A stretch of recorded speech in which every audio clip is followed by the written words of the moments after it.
would have had to go through with surgery. That sounds great then. Thanks, Dr. Sinead.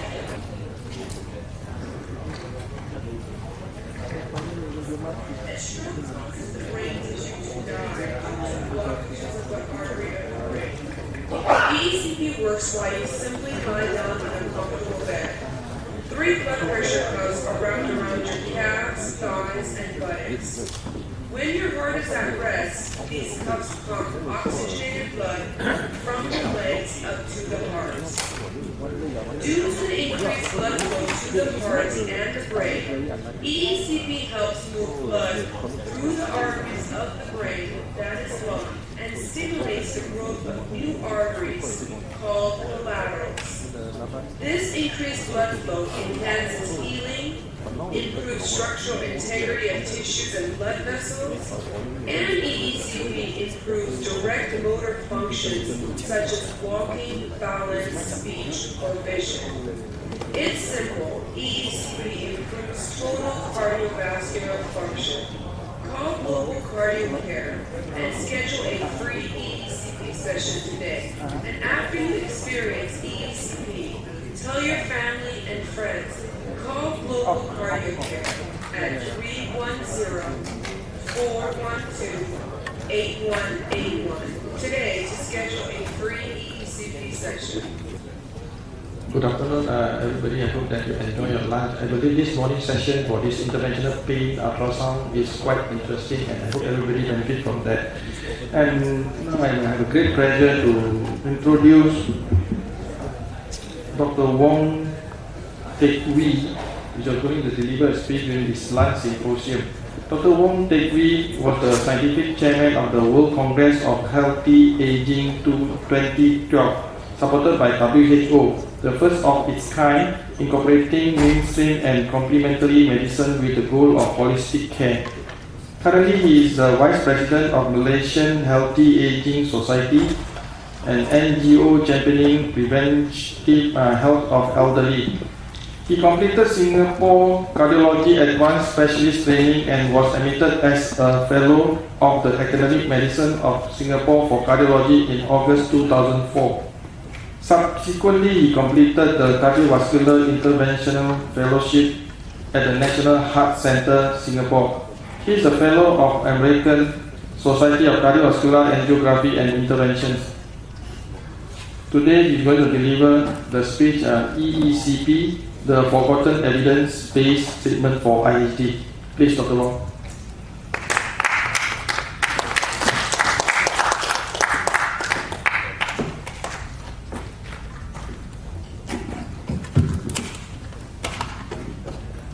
Okay, thank you.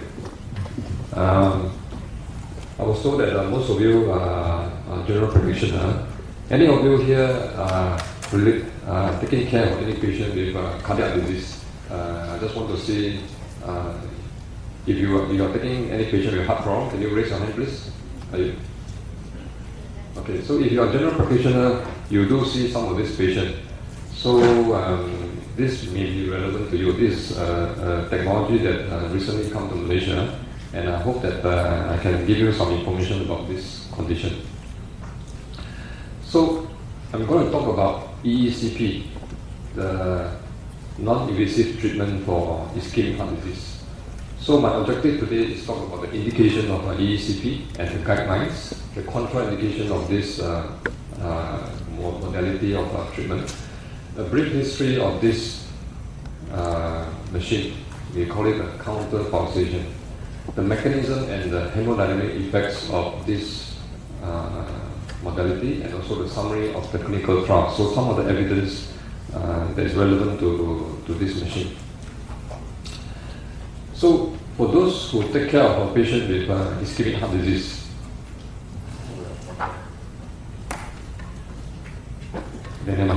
without the pointer, maybe I will just looking at on the computer. So those patients with significant heart disease, you will put them on medicine, and some of you may find out how bad is their blockages. So if they have a serious blockages, some of these patients will go for angioplasty or bypasses. But there's a big group of patients after angioplasty or bypasses, if they have a diffuse, very small disease, they are not suitable for angioplasty or bypass. Or some patients may choose not to go for these two treatments. They either because of fear or because of cost, they didn't go for angioplasty or bypass. So this group of patients continue to suffer because the medications are not able to control their symptoms. When I was working in Singapore, some of these patients that we had tried all the possible modality, we gave them the best medication and we send them to the bypass surgeon and we send them to cardiologists. And even my senior cardiologist, the professor, said, there's nothing much that we can do. There's no more place I can put a stent in. And we sent to the bypass surgeon. The bypass surgeon said the target vessels are too small, so we cannot do bypass for this patient. So this patient was sent to us to the outpatient clinic. And for that patient that we had, we put them on morphine because morphine is a kind of a painkiller. So last 2 days you have been learning about pain control. So any solution for chest pain that you have that you can use. You can use ultrasound and all that. Actually, ultrasound is one option, and there's a specific type of ultrasound that they can use that can stimulate the heart muscle to grow new blood vessels. But these are still experimental, and the cost of the machine is very, very high. It costs more than 1 million in Malaysia. So for this group of patients with a refractory angina, you may think that there's no hope for them and you only give them morphine. But it's not true. There are some options that you can consider, but it could be still experimental, like a stem cell therapy, like spinal cord stimulation to reduce their pain. And down below on the number 3 is external counterpulsation. External counterpulsation is the machine that I'm going to talk about. It's called the EECP machine. And other things that you can do are like pain syndrome management and also drug therapy. So today my focus is on the machine called EECP. So how about patients with heart failure? Heart failure is the end stage of all the heart diseases. It's just like renal failure. End stage renal failure is like whatever disease that affects the kidney, you will end up with renal failure. And the final option for patients with end stage renal failure is dialysis or renal transplant.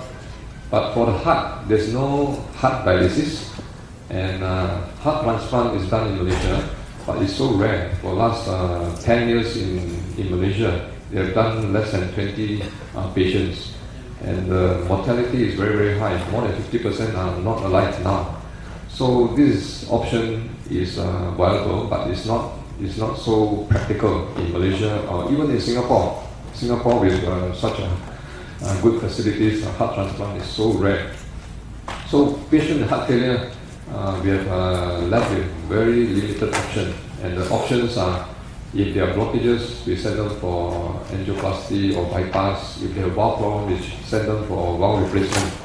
And some of these patients that are end stage, we may consider to put them on ICD or CRT. These are pacemakers to help the heart to pump better and also to stop the heart from stopping.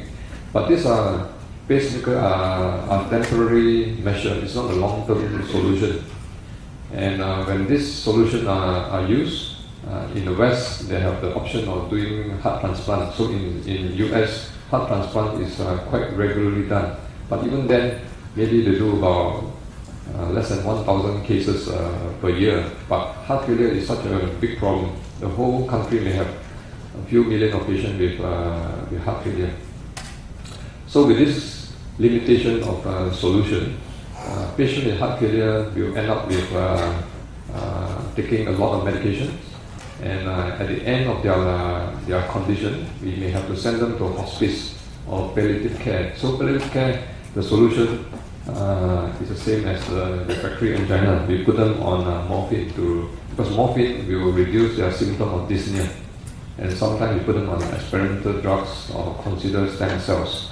So the option of EECP can be considered in some of these patients, but not the group of patients in stage 4 heart failure where they are in acute pulmonary edema, this machine cannot be used. So I will explain about the mechanism of how this machine works. So the machine of EECP looks something like this. It's like a blood pressure cuff that is huge. It wraps around the calf, it wraps around your thigh, and also it wraps around the buttocks. So this cuff you inflate and deflate sequentially according to your heart rate. So by doing this, when you look at the way it's done, it's quite aggressive pumping of the leg arteries and the veins. So when you look at it, it looks like a very funny sort of treatment. But it seems like there are some evidence that shows that it's working. So last 10 to 15 years, there are many guidelines, and in America and in Europe have shown that this solution for patients with refractory angina that you cannot control with medicine, this treatment using EECP does help some of these patients. So this is a class 2B indication. Class 2B means that it's not a strong indication, but it's not harmful to patient, but it's indicated. Some of the solution that is given to refractory angina patient, like laser to the muscles and some other treatment solution, is class 3, means that it doesn't help the patient and may cause harm. So this one is considered a class 2B indication. And the level of evidence is class B, means that there are some evidence, but not very strong, but not very weak also. And in Europe, it's also part of the guideline. It's also considered a class 2B indication.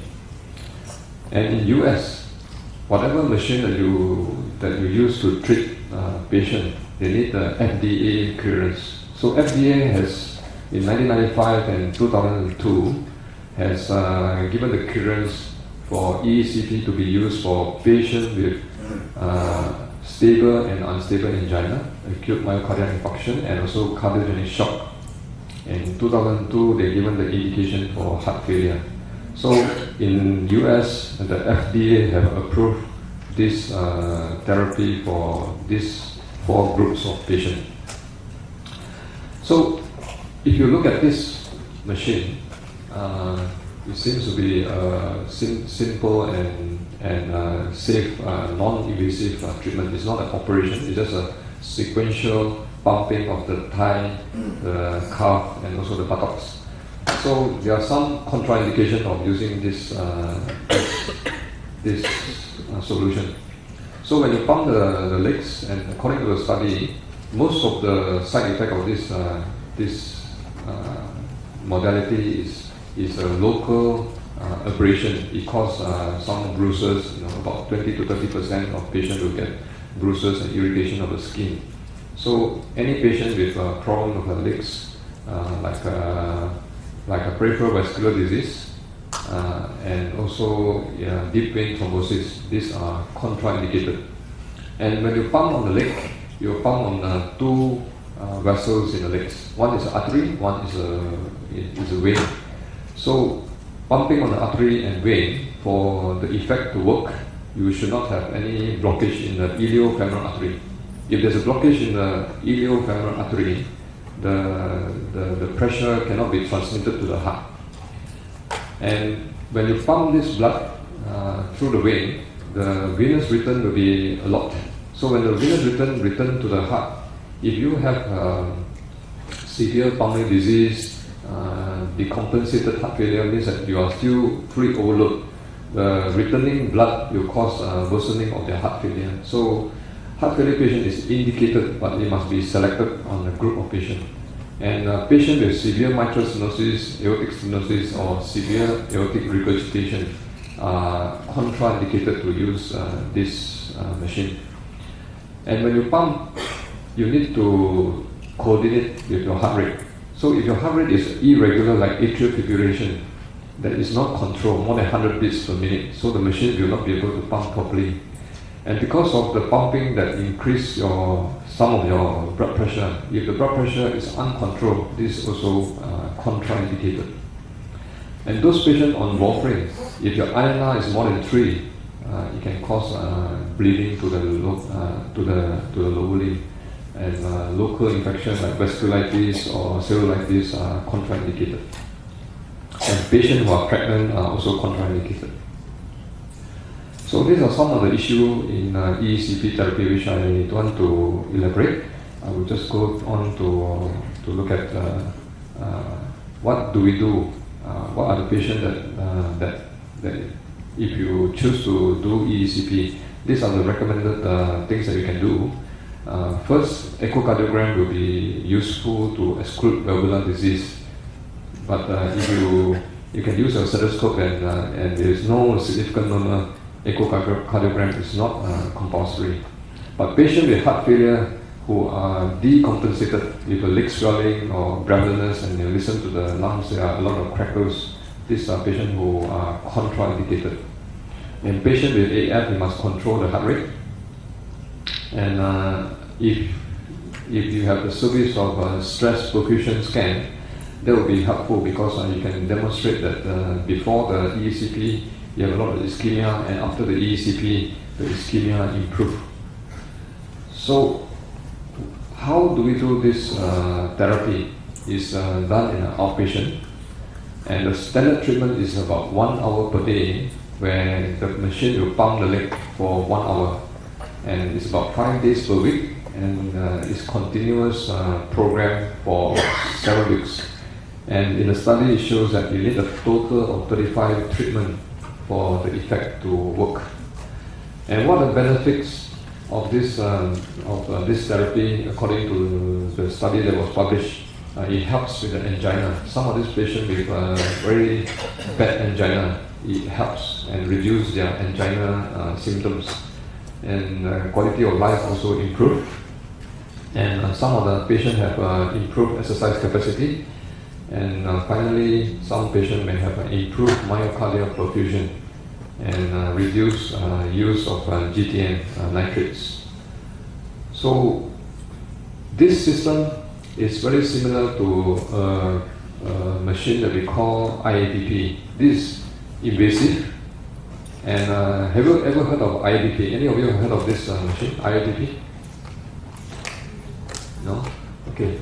So this is a life-saving machine that we use in the cardiology department.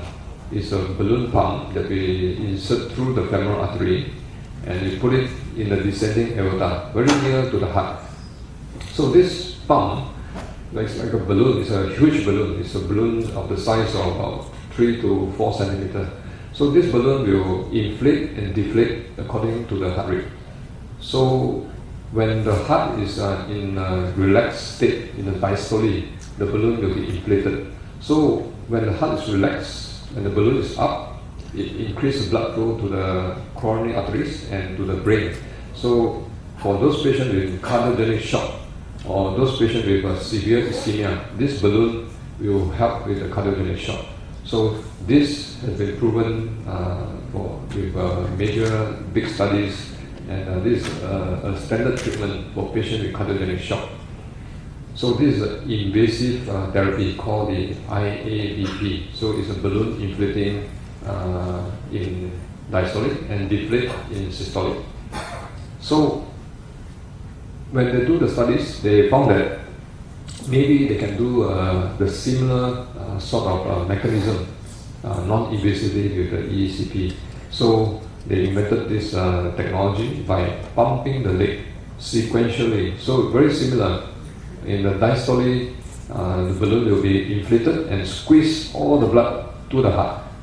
And in systolic, it will be relaxed, so that when the heart contracts, the blood can go down to the lower limbs. So one is invasive and one is non-invasive. So if you look at it, it looks similar, but actually it's different because the invasive counter pulsation is a balloon in the arterial system. But the balloon in the legs is a balloon that squeezes the blood in the arterial system and also the venous system. So the effect is different because when you squeeze the blood going through down from your legs, you will find that there's a lot of blood squeezing back from the venous system that goes into your heart. So some of these patients with mitral stenosis and aortic stenosis, when you do that, it can cause heart failure. So patient with these two conditions is contraindicated to use blood. When you squeeze the blood in the leg, so the blood will rush up from the vein and also in the artery. So it's squeezed during diastole. Diastole means that when the heart is relaxed.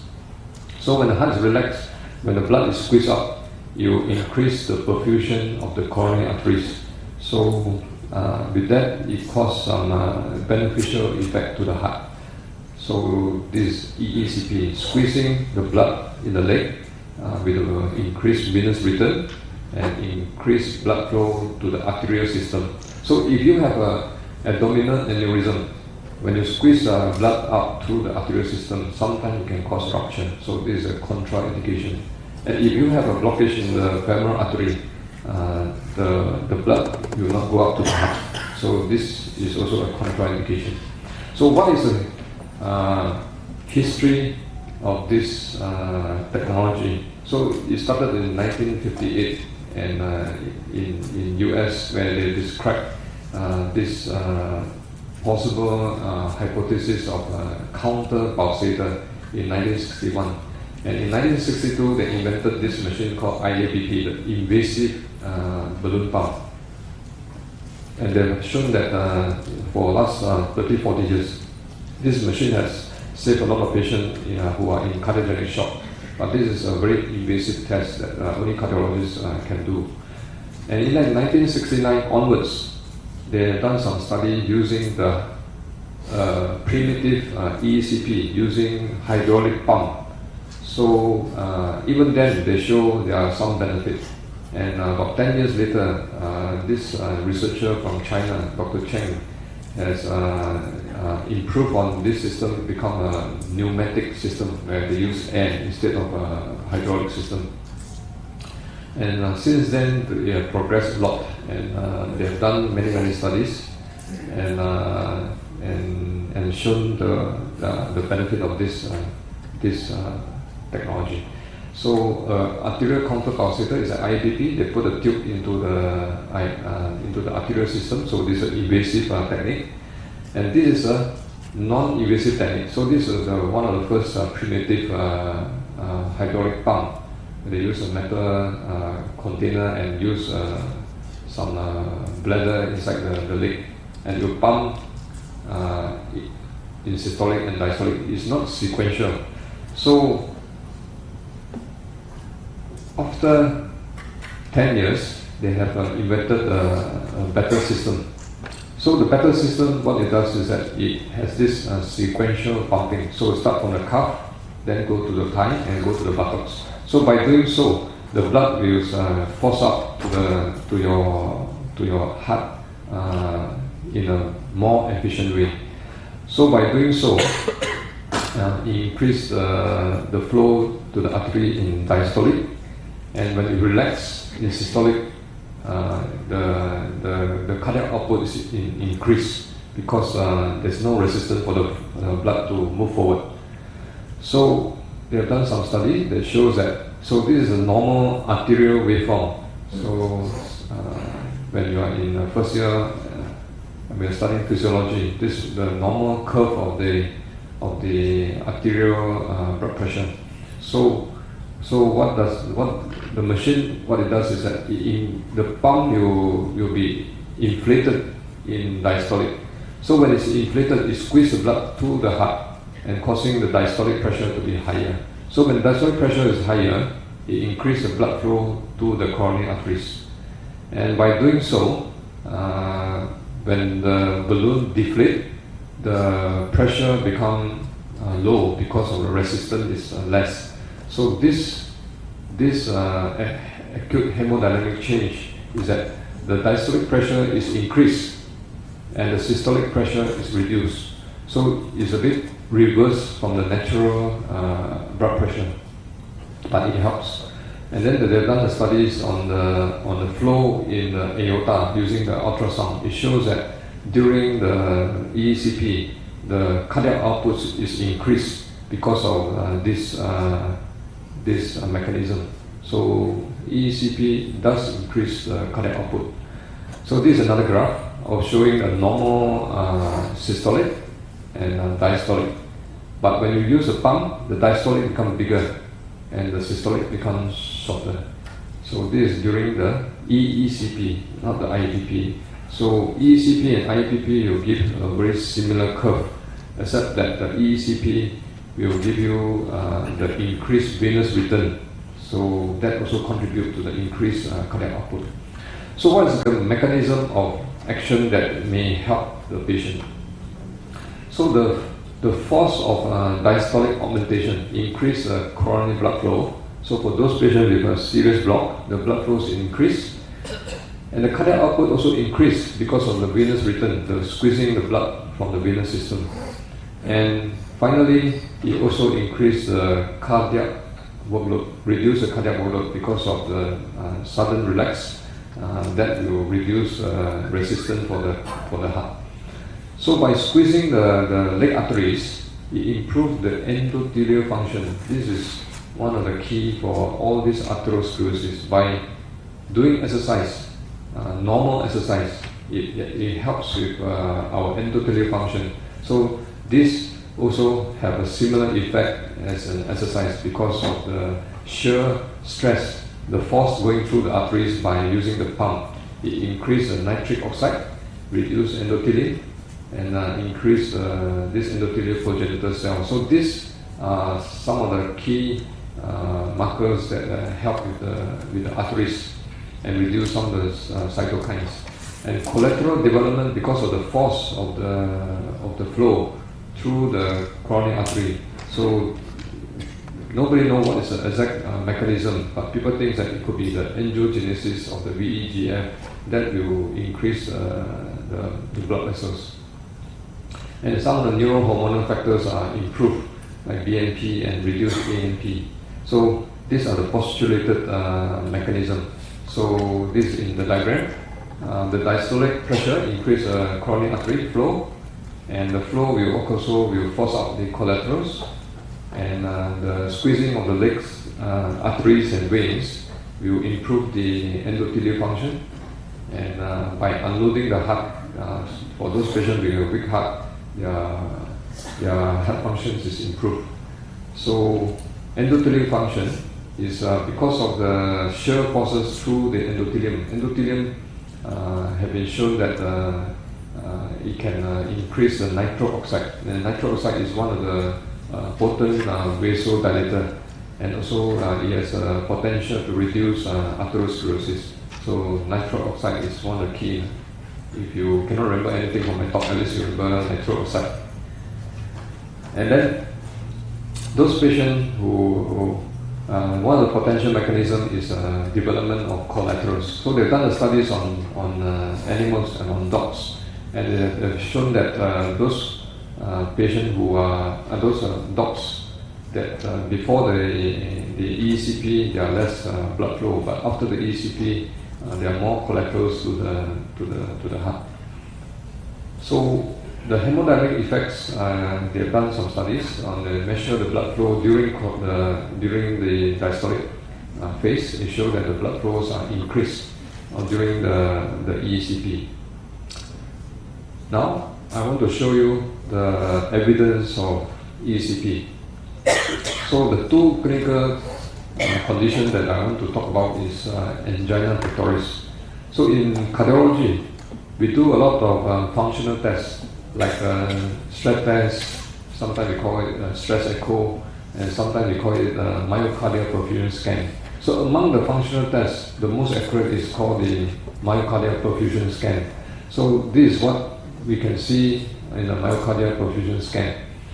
So this is a patient that this study shows that before the EECP, they show some ischemia. Ischemia means that there's a flow that's limited here. You can see a black hole here. That means that the blood flow is limited, so the perfusion is problematic here. So after the ECP, the perfusion is improved. So this study is a small study, but it shows some benefit in terms of perfusion scan. So there are many small studies that have shown that it helps with the perfusion. So with the perfusion scan that is improved, the ischemia is improved. But I want to show you this study called the MUS ECP. So this study is actually sponsored by the manufacturer of this machine, Vessel Medical. So this is the biggest randomized controlled trial that they have done. And this is for a group of about 120 patients. One group, they use sham ECP. So a similar pump that is put on the leg, but the pressure is on the low pressure. So the patient doesn't know whether it's on treatment or not on treatment. The ECP group, they have the normal pressure, which is very high, where they pump the blood to the whole body. But the sham one has very low pressure. So this study shows that the time to exercise-induced ST depression is longer. So it takes longer time to have the ischemic changes on the ECG after they put on ECP. And some of these patients on this study, on another study, shows that the majority of patients who are in the class 3, class 4 angina. Class 3, class 4 is that when they are resting, they have angina, or they have on malabsorption, they have angina. So after they were put on ECP, the numbers has dropped a lot to class 1 and class 2. So it improved their angina symptom.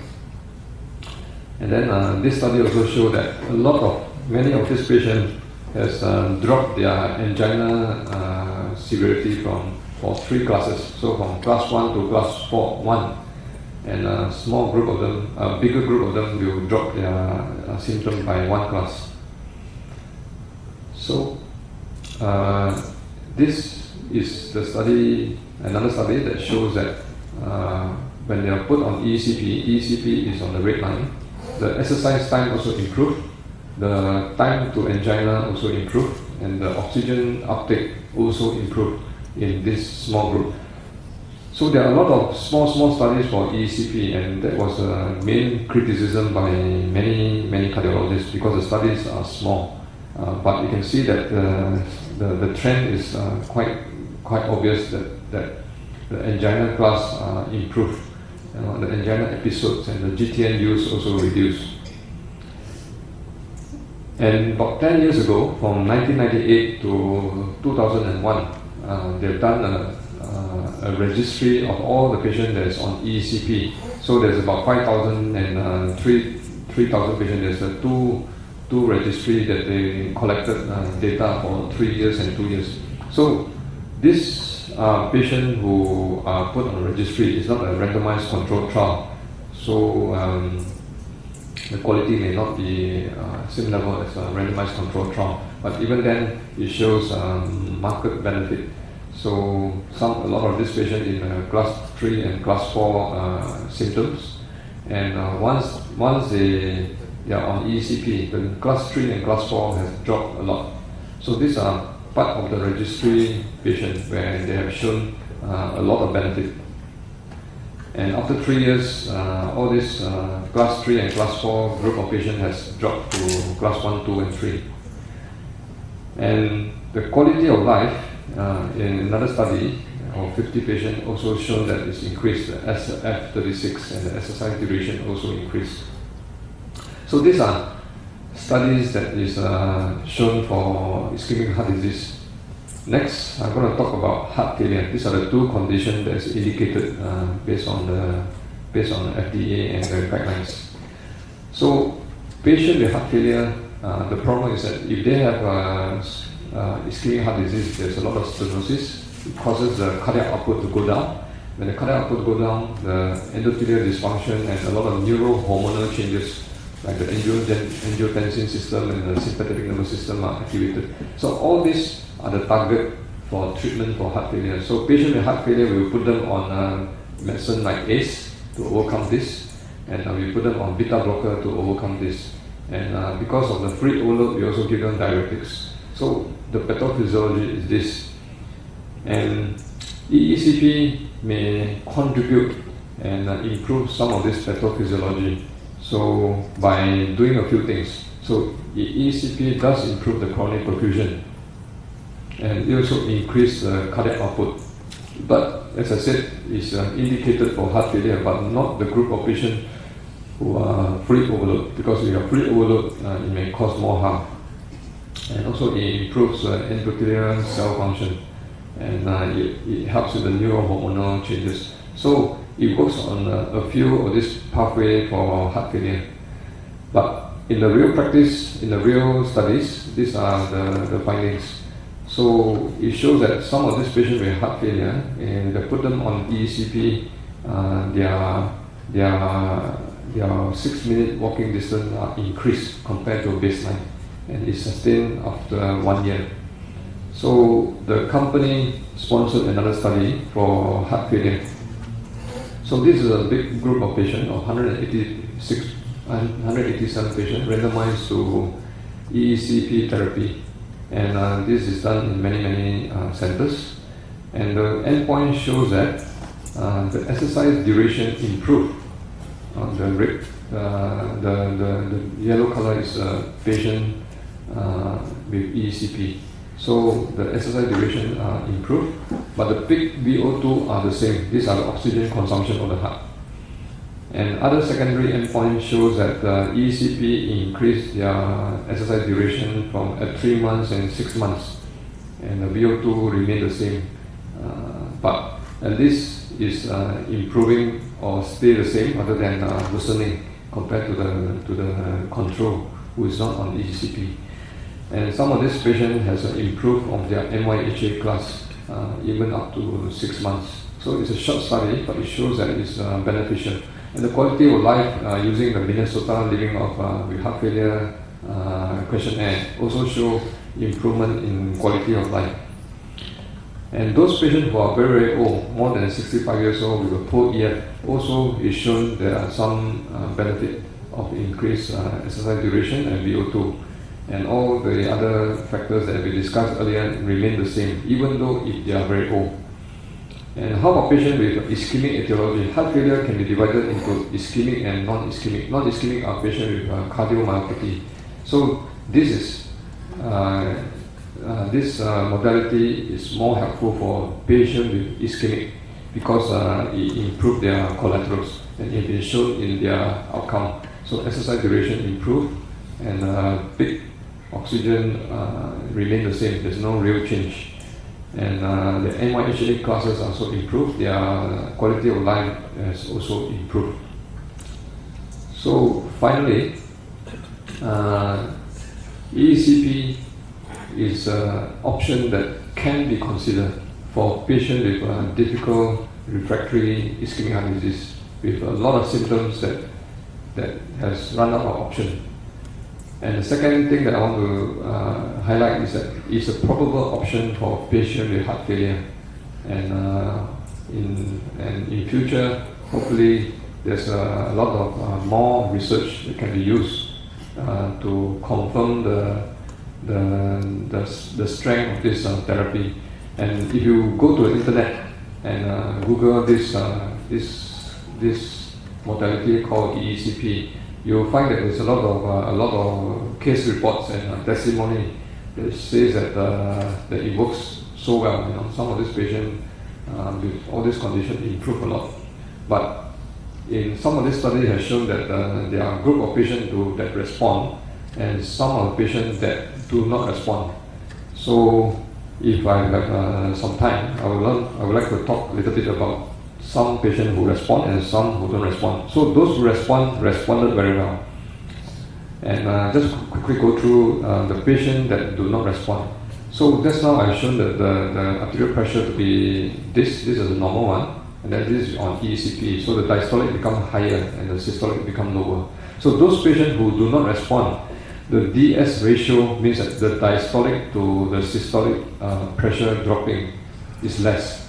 So there's not much of augmentation of the diastolic pressure. So if there's not much of diastolic pressure going to the artery, the benefits are limited. So who are these patients? These are patients who are usually older, they are female, and they have high blood pressure is very difficult to control. And if they are non-ischemic cardiomyopathy, and if they have multi-vessel coronary artery disease, previous bypass, and these are patients who show less response based on some of the studies. So with that, I will stop here. If you have any questions, you can ask me now. Maybe some of you have never heard of this modality. So I want to see with a show of hand, how many of you have heard of this therapy called EECP?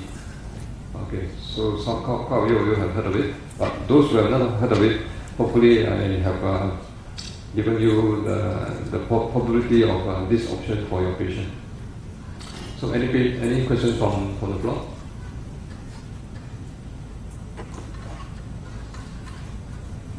Yes, you can shout through the mic at the back. Yeah, it's right. I think. Can I ask what is your personal experience with this machine, and how long does your patients? How long does the benefits last for your patients? Thank you. Okay. My experience with this machine, when I was working in Singapore, I had a chance to attend a conference in US. That was about 14, 15 years ago. At that time, I was surprised with some of the studies that came up at that time, and it shows that the benefit of this therapy is very high. So that was about 14 and 15 years ago. And when I returned to Singapore as a trainee registrar, and I was surprised because in Singapore we follow a lot of evidence-based therapy, but in Singapore this option was not available. So to be fair with you, I have no personal experience of using this on my patient, but I have been following the progress of this therapy, and recently we attended some conferences on EECP. So it seems to be a promising option, and it's an option that can be given for patients who run out of option. Because if you have angina that is debilitating, if you walk about, 30 to 40 meters, you feel so breathless or angina, it could be it's quite a torture to the patient. So that's my answer for you. In terms of my experience, I have no experience in the real patient. Yes.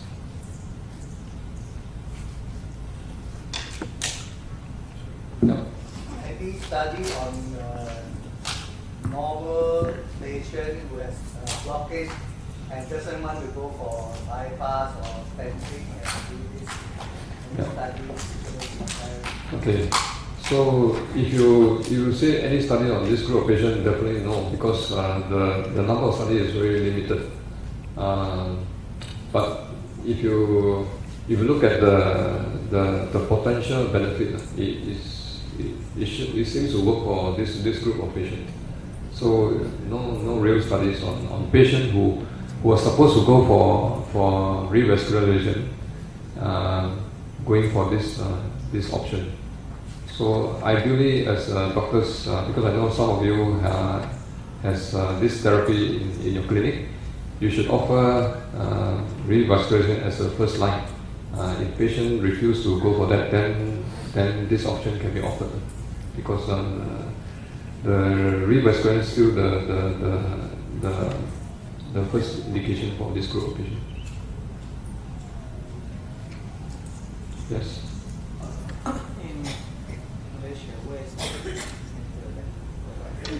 In Malaysia, which center has this machine? I think in the major hospitals, I don't think any of the major hospitals has this machine. But some clinics, some doctors do have these facilities available to patients, and they may use it for some of these patients who you mentioned earlier. They may have a blockage, but they choose not to go for angioplasty or bypass. So this option is given to this group of patients who choose not to go for revascularization. And some of the wellness clinics, they do some of this therapy, not for heart disease, you know. So some of these patients do not have heart disease, but they go through this procedure. Yeah. Yes. So can I ask, according to the US studies, I noticed that most of the studies presented as a lifespan of about 3 years. Any long-term studies done in the US whereby CNC technology is more than 10 years, whereby the lifespan of the patient actually increases with this machine. I think this machine is basically used for alleviating symptoms. But any long-term benefits, any studies done that goes beyond 10 years? Okay, no. So there's no long-term studies, and even the studies they follow up for about 1 to 3 years. And some of the criticism of the study is that there's a lot of dropouts. So the short answer to this is that there's no long-term study. But based on these few studies, the recommendation is 35 sessions of this therapy, and it has an effect for 3 years. So that's based on the studies. But the 3 years is not it's not hard and fast, because some of the patients in the studies within 6 months or 1 year they came back with a refractory angina again. So, but majority they have a sustained effect for about 2 to 3 years. Yeah. But long term, no, there's none of the studies. Yes. Okay. So does this treatment reduce arteriosclerotic plaque or prevent or clear the existing one? Okay, so your question is that does it prevent arteriosclerotic plaque and clear the arteriosclerotic plaque? So this is based on opinion rather than facts, because there is no such study. So my opinion is that plaque is formed by inflammation and arteriosclerosis. So the definite answer is that statin does prevent more plaques, and maybe can reverse some of these plaques. But whether this machine with the mechanical stimulation of the nitric oxide can remove plaque, that one is yet to be proven. So I can't really comment, because I don't do research on this. It's just based on the theory. Yeah. Have you heard of the EDTA chelation after 20 sessions, the whole body arteriosclerotic plaque are clear up? Yeah, no, I've never heard of it.